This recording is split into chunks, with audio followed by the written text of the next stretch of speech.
ఆరోగ్యం అంటే natural food. Nature మంత్ర ఇప్పుడే మీ ఇంటికి తెచ్చుకోండి. రాణి పిలిచావా మమ్మీ? అసలు నీకు బుద్ధిందా? అంత పాటలేంటి గంతులేంటి? అదేమిటి మమ్మీ, ఆయన నా భర్తేగా. భర్త లేదు, బీరకాయ లేదు. ఈ క్షణం నుంచి నువ్వు అతనికి దూరంగా ఉండాలి. ఎందుకు ఉండాలి? నేను చెప్తున్నాను కాబట్టి. ఏమిటి మమ్మీ, అతన్ని పెళ్లి చేసుకోమన్నా చేసుకున్నాను, శోభనానికి రెడీ అవ్వమన్నా సరేనన్నాను. ఇప్పుడు ఇంత దూరం వచ్చాక అబ్బా, ఇంతవరకు జరిగింది ఏదో జరిగింది. ఇక మీదట ఏమి జరగకూడదని చెప్తున్నాను. కారణం ఏంటి మమ్మీ? అతని జాతకం మంచిది కాదట. 1 నెల రోజుల్లోగా శోభనం పెడితే అతని ప్రాణగండం ఉందట. అలా అని ఎవరన్నారు? నేను. ఏమిటే ఆరాలు తీస్తున్నావు? ఆరాలు అలా అని ఓ పెద్ద పంతులు గారు చెప్పారు. పిలుస్తున్నాడు మమ్మీ. ఏమిటి అలా గింజుకుంటున్నావు? పాపం, నేను దగ్గర లేకపోతే తను ఉండలేడు మమ్మీ. ఉండలేకపోతే ఊరేసుకుని చావని. ఏం చెత్తగారు, మంచి మూడ్ లో ఉండగా నా మిస్సెస్ ని పిలిచి ఊర్లు చావడాలు అంటున్నారు. నేనంటున్నది ఊర్లో చావడాల గురించి కాదు, మా అమ్మాయి కూరలో చావడాల గురించి. నిజం చెప్పకుండా ఈ డ్రామాలు ఏమిటి మమ్మీ? వివేక్, 1 నెల రోజుల దాకా మన శోభనం జరగకూడదని, జరిగితే నీకు ప్రమాదం అని ఎవరో పంతులు గారు చెప్పారట. ఎవడా పంతులు? గొంతు నిలువు చంపేస్తా.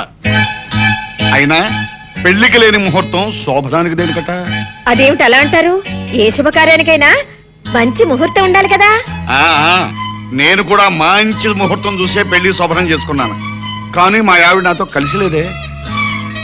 అయితే ఇప్పుడు వివేక్ మమ్మీ మీతో ఉంటోలేదు అంకుల్? ఏయ్ రాణి, మా డాడ్ మాట్లాడేది మా మమ్మీ గురించి కాదు, ఆయన వదిలేసిన మొదటి భార్య గురించి. ఆవిడ అంత డేంజరస్ లేడీయా వివేక్? ఓ డేంజరస్ అని నెమ్మదిగా అడుగుతున్నావేంటి? She is a devil. తప్పు బాబు, ఎంతైనా ఆవిడ నీకు తల్లి లాంటిది కదా.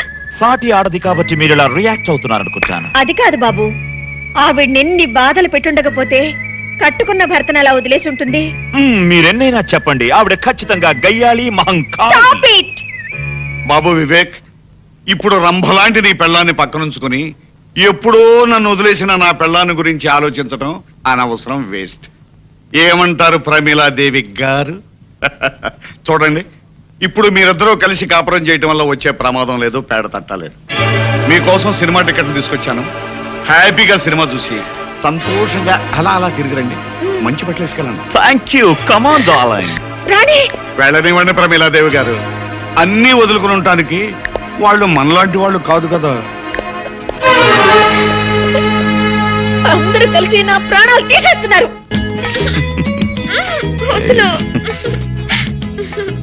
ఇంటికి వెళ్దాం మాధవ్, మా అమ్మ ఇంటి దగ్గర ఎదురు చూస్తూ ఉంటుంది. ఎదురు చూడటం కాదు, వరస కాని వాడితో నువ్వెక్కడ సరసాలాడుతున్నావో అని తెగ టెన్షన్ పడిపోతూ ఉంటుంది.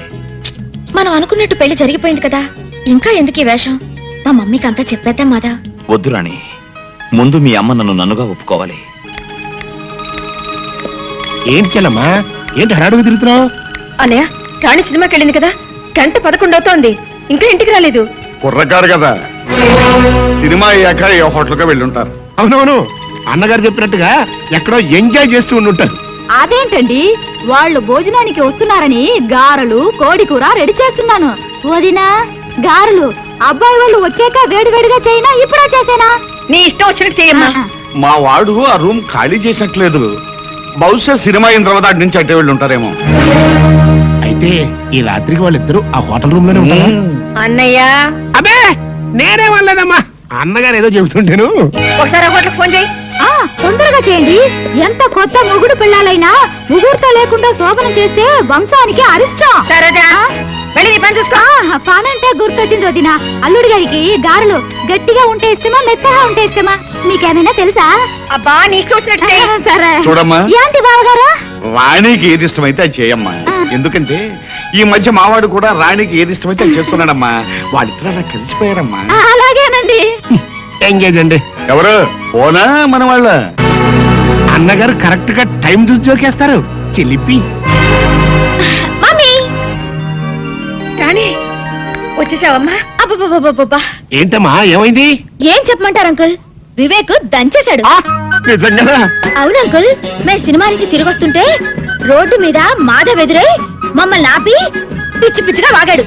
దాంతో వివేక్ రెచ్చిపోయి తుక్కు రేకొట్టేశాడు. ఆంటీ, ఓ ఆంటీ, రాణి చాలా చిలిపి. సినిమా చూస్తున్నంతసేపు రొమాంటిక్ సీన్ వచ్చినప్పుడల్లా అబ్బో నన్ను చంపేసింది అనుకోండి. నేనా? నువ్వేగా మన తొడపసి పెట్టా. ఏయ్, చూసారా ఎంత అబద్ధాలు ఆడేస్తుందో. తనే నన్ను గిల్లి గిచ్చి అబ్బబ్బబ్బ నానాలని చేసేసింది అనుకోండి. సరే సరే, భోజనానికి రండి. బాబు, అమ్మాయికి నీకు భోజన గదిలోకి పంపడం మాతో పాటే తింటారా? సరోజా, అందరం కలిసి భోజనం చేయాలిగా ఇంతసేపు వెయిట్ చేసింది. అవును అది. ఓకే ఓకే ఓకే ఆంటీ చెప్పినట్టు చేద్దాం. ఆంటీ 2 నిమిషాలు స్నానం చేసి వస్తాను. కమాన్ రాణి, వీపుడు కుదురు గాని కమాన్.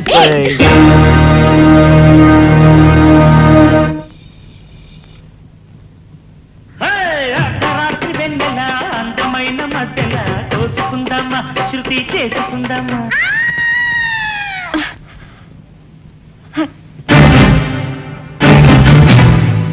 రాణి,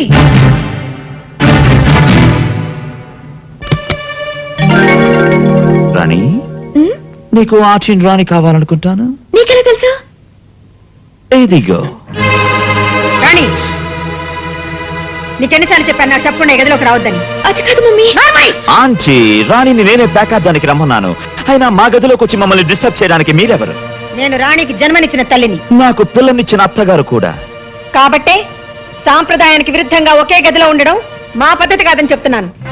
సారీ ఆంటీ, మీరే ఉద్దేశంతో మా ఫ్యామిలీ లైఫ్ అడ్డుపడుతున్నారో నాకు అర్థం కావట్లేదు. కానీ ఒక్క విషయం గుర్తుంచుకోండి, మీరు హెచ్చరిస్తే సరే అంటానికి నేను మీ ఫ్యాక్టరీ ఎంప్లాయీని కాదు, చట్టబద్ధంగా రాణిని పెళ్లి చేసుకున్నవాణ్ణి. అందుకే రాణి మీద సర్వాధికారం ఉన్న భర్తగా రేపే రాణిని తీసుకుని దుబాయ్ వెళ్ళిపోతున్నాను.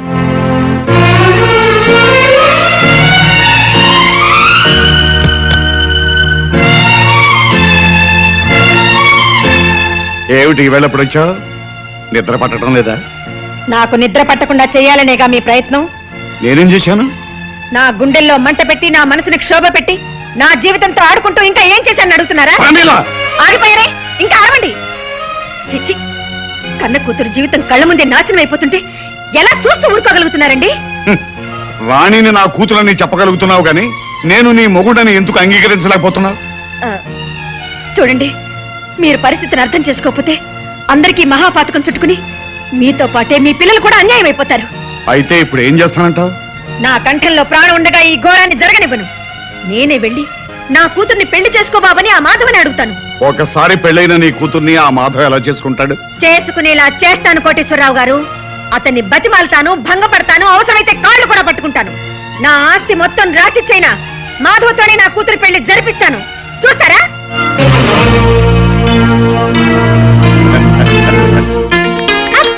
రాణి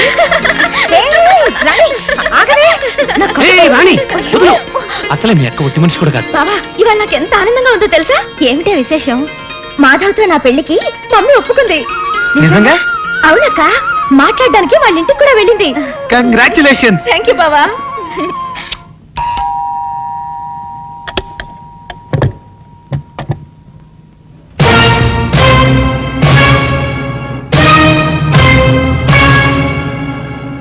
లోపలికి రావచ్చా? రాదగ్గ చోటని మీకు అనిపిస్తే రానివ్వడానికి నాకేం అభ్యంతరం లేదు. మీరింకా గతాన్ని మర్చిపోలేదనుకుంటాను. మన మధ్య ఒక గతం ఉందని ఇంకా గుర్తుంచుకున్నారే. మీరిలా దేపి పొడుస్తున్నది ఒకనాడు నేను చేసిన అవమానాన్ని మర్చిపోలేకేనని నేను ఊహించగలను. మరి అంత ఊహించగలిగిన మీరు నా ఇంటికి ఇంత నిబ్బరంగా ఎలా రాగలిగారు? ఒక ఆడపిల్ల తల్లిగా మీరు అంగీకరిస్తే కాబోయే వియ్యపురాలిగా. బియ్యపురాలుగానా? ఆ రోజు 10 మందిలో ఏమన్నారు? సాటి స్త్రీగానే కాకుండా ఒక మామూలు ఆడదానిగా కూడా మీ ముందు నిలబడే అర్హత లేదన్నారే. మా మాట అబద్ధం, మా మనసు అబద్ధం, మా బ్రతుకులే అబద్ధం అని చెప్పారే. ఇప్పుడున్నట్టుండి నేను అంత అర్హురాలనైపోయానా?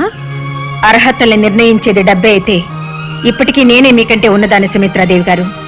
కానీ ఒక్క మాట, ఆ రోజు మిమ్మల్ని నేను అవమానించింది కూడా అబద్ధాలు చెప్పి మభ్య పెట్టారనే తప్ప ఆస్తిపాస్తులు తక్కువే ఆయన కాదు. 1000 అబద్ధాలాడైనా ఒక పెళ్లి జరిపించడం తప్పు కాదనే ఆలోచనతో నేను తొందరపడిన మాట నిజమే. కానీ మీరు మాత్రం నా దగ్గర అన్ని నిజాలే చెప్పారా?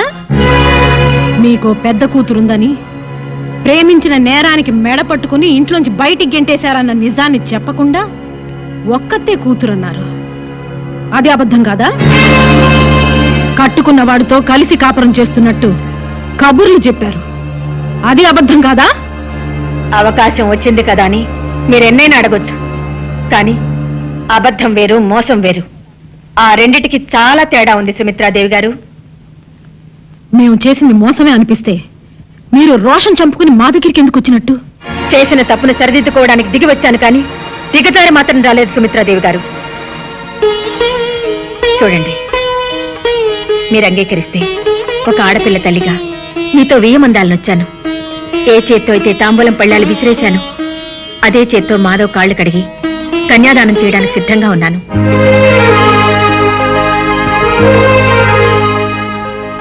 సాటి ఆడదానిగా నేను మిమ్మల్ని అర్థం చేసుకున్నాను. రాణిని నా ఇంటి కోడలుగా చేసుకోవడానికి మాధవ్ తరఫున నేను మీకు హామీ ఇస్తున్నాను. Wonderful wonderful. పెళ్లి కాని కూతురు కోసం అబ్బాయిల్ని వెతికే తల్లుల్ని చూశానే కానీ ఆల్రెడీ పెళ్లైన కూతురికి మొగుణ్ణి వెతికే తల్లిని నిన్నే చూస్తున్నాను. శ్రీ శ్రీ శ్రీమతి ప్రమీలాదేవి గారు, నువ్విక్కడ నీ కూతురికి నాకు శోభనం జరగకుండా నువ్వు అడ్డం పడుతున్నప్పుడే ఇలాంటిదేదో చేస్తావని ఊహించాను. అందుకే నిన్నో కంట కనిపెట్టాలని ఇక్కడికొచ్చాను. నువ్వు కనిపెట్టినా కనిపెట్టకపోయినా నా నిర్ణయం మారదు. మాధవ్తో రాణి పెళ్లి జరిపించి తీరుతాను. అంటే చట్టం దృష్టిలో నేరం చేయబోతున్నారన్నమాట. ఏమిట్రా నీ బోడి చట్టం? కాగితాల మీద సంతకం పెట్టినంత మాత్రాన పెళ్ళైపోతుందా? పెళ్ళంటే ఎన్ని కావాలి? బాజాలు కావాలి, భజంత్రీలు కావాలి, తాళిబొట్టు కావాలి, తలంబరాలు కావాలి. బాగా చెప్పారు. ఒరేయ్, ఇక ఆపరా నీ కొంటితనం. మీ కాబోయే అత్తగారు పూర్తిగా మారిపోయింది. ఇంకా ఎందుకురా ఈ వేషాలు గెడ్డాలు? తీరే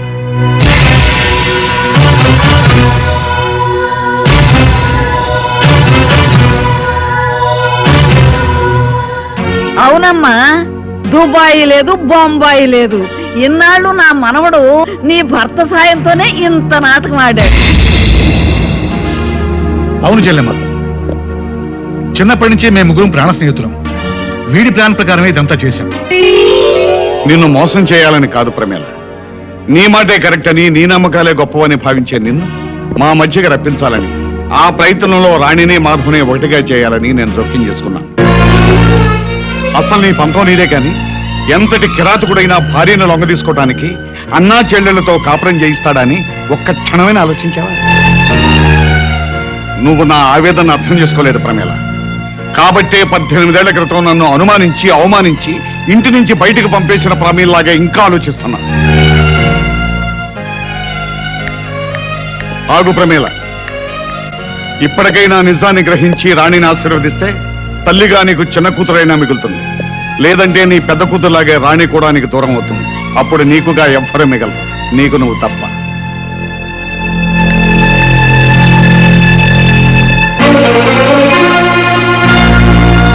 అసలు నీ పంతం నీదే కాని ఎంతటి కిరాతకుడైనా భార్యను లొంగ తీసుకోవడానికి అన్నా చెల్లెళ్లతో కాపురం చేయిస్తాడని ఒక్క క్షణమైన ఆలోచించావా? ఇప్పటికైనా నిజాన్ని గ్రహించి రాణిని ఆశీర్వదిస్తే తల్లిగా నీకు చిన్న కూతురైనా మిగులుతుంది. లేదంటే నీ పెద్ద కూతురులాగే రాణి కూడా నీకు దూరం అవుతుంది. అప్పుడు నీకుగా ఎవ్వరూ మిగలదు, నీకు నువ్వు తప్ప.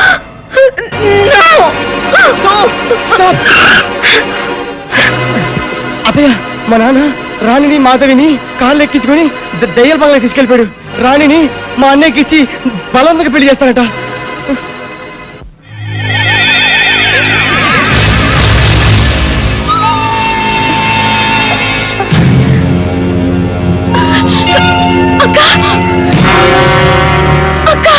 అక్క కాదు, పక్కనున్న ట్యాప్ చూడు, అందులోంచి వచ్చేది మున్సిపాలిటీ నీళ్లు కాదు, పెట్రోలు.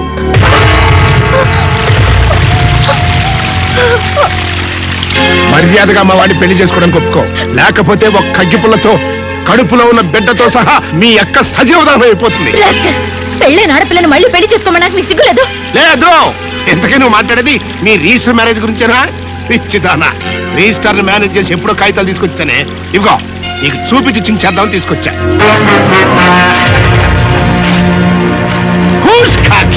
చూసావు కదా, తాళి కట్టించు. నువ్వు కాదు కూడదు అంటే మెళ్ళలోంచి తాళి కట్టించగలను. కానీ నువ్వు అయినంటి ఆడపిల్లవి నా ఇంటికి కోళ్ళగా రాబోతున్నావు. అందుకని నువ్వు పెళ్లి పీటల మీద లక్షణంగా కూర్చుని సిగ్గుపడుతూ తాళి కట్టించుకోవాలని నా కోరిక. అయితే ఒప్పుకున్నట్టేనా? వద్దు రాణి, ఆ దుర్మార్గుల మాట విని నా కోసం నీ జీవితాన్ని బలి చేసుకోవద్దు. ఇంకేం రాని ఇక్కడ అంది కానీరా. దేవేంద్రయంత దేవాస్తాం విశ్వరూపా పశవో వదంతే తానో మంత్రే తమోర్గంధోనాధైర్వాగస్మానపతస్తేతో మంత్రులు గారు చదివిన మంత్రాలు చాలు, ముందు తాళి కట్టించండి. సర్వమంగళ మాంగళ్యే శివే సర్వార్థ సాధకే శరణ్యే త్ర్యంబకే దేవి నారాయణ నమోస్తుతే ఓం మాంగళ్యం తంతురాణే నామ. అదిగోనండి చూడరా.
కడుపుతో ఉన్న కూతుర్ని కాపాడుకోవడానికి కడుపు తీపితో వచ్చావా చెల్లమ్మ? ఓకే, మేకతో పాటు పుల్లి కూడా ఫినిష్ చేసేస్తా.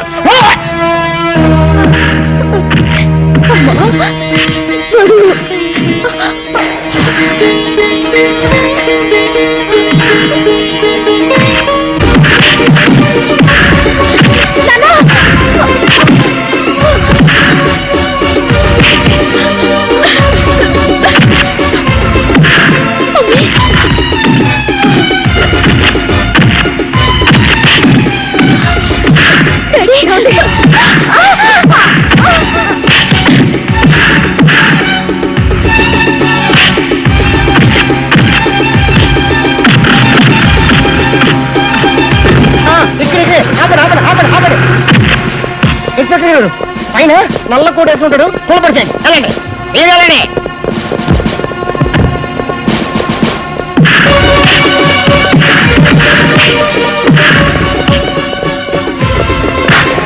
ఇదే పట్టుకోండి, తీసుకెళ్ళండి. తీసుకెళ్ళండి వెళ్ళరా జాయిజ్ పెట్టి ఇన్స్పెక్టర్ గారు తీసుకెళ్ళండి, ఉరేసేయండి. ఆడేసుకోండి, నాకేస్తుంది. ఈ గురించి చెప్పాల్సింది చాలా ఉన్నాయి పోలీసు వాళ్ళతోటి. వెళ్తాను గురు. ఒరే నాయన, ఈ దెబ్బలన్నీ ఏమిట్రా? ఏం కాలేదు నానమ్మ, పదండి. చూడరాని, ఎప్పటికైనా మీ అమ్మా నాన్న కలిసిన తర్వాతనే మన పెళ్లి. పదండి. హలో అల్లుడు, నేనే అనుకుంటే నాకంటే జగమండిలా ఉన్నావే. ఉన్న పడంగా కన్యాదానం అంటే ఎలాగయ్యా? ముహూర్తం చూడాలి కదా. పెద్దమ్మాయికి సీమంతం, చిన్నమ్మాయికి పెళ్లి ఒకే ముహూర్తంలో జరిపిస్తాను, సరేనా? రావయ్యా అల్లుడు. అదిగో అదిగో మళ్ళీ జరిపిస్తాను అంటున్నారు అన్నయ్య గారిని కలుపుకోకుండా. సరే, అలాగే జరిపిస్తాము. మాట్లాడేమిటండి? ఇదిగో ఇదిగో చూసేవాళ్ళుడు మీ అత్తయ్య డొక్కలో పడుస్తుంది. ఓ అంతే కదా, అదే మీ అమ్మాయి అయితే ఎక్కడ పొడిచేదో తెలుసు.